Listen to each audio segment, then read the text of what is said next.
Chowing dogs, bagong ligo nga pala ako, gising lang, diba? Bago matulog. 670 na lang ang kailangan ko, guys. Sana pakisuportahan ako, full watch, comment, subscribe, bell all. Comment, medyo mahaba, pero wag tayo mag-emoji sana. Yung, basta, spam words. Sana bago mag-August 31, maka more than 1k subscriber na ako.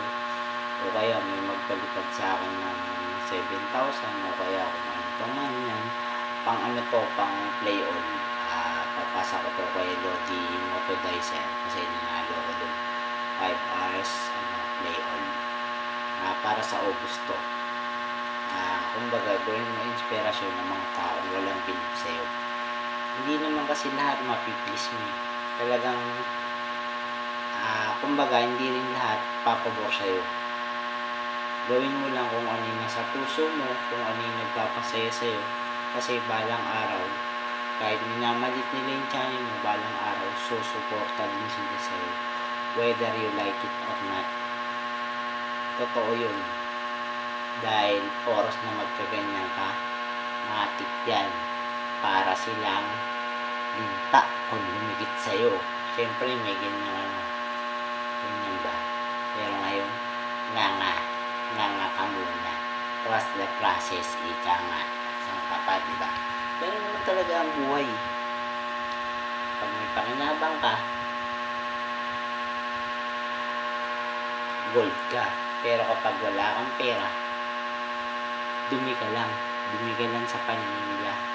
Tsaka yung mga naninira sa akin, maraming salamat sa inyo. Kayo ang patunay na hindi pa ako sikat. Pero patuloy nyo na akong sinisiraan. Bakit? Takot ba kayong masapawan? O hindi man kayo masapawan? O baka minsan try to know your damage. Kumbaga, bago mo tignan yung putik ng iba, tignan mo muna yung sarili ng putik. Baka yung putik mo mas malala pa sa taong minamaliit mo at nilalait mo. Shout out sa inyo. Alam niyo na kung sino kayo. Hindi ako mayabang. Sinasabi ko lang kung ano nasa puso ko. Dahil yun yung nakikita ko sa inyo. Masyado akong mayabang. Pagit alam niyo lahat. Yung ito ganyan. Eh di kayo na. Ano kayo? Gold? Kasi pare-parehas naman yung galaw eh. O diba? Minsan talaga mapipigil sa'yo. Babanatan ka, ganyan. Kasi hindi naman ako mahilig sa away. Mahilig ko makipagkaibigan. Iba ang tapang ko. Ilalagay ko sa lugar.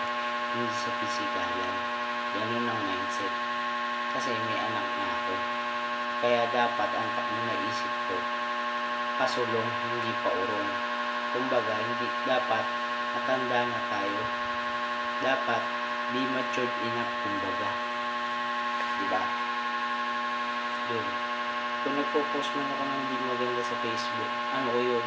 Kumbaga, paghahanda ko yun para oras na ma-monetize ako. Maraming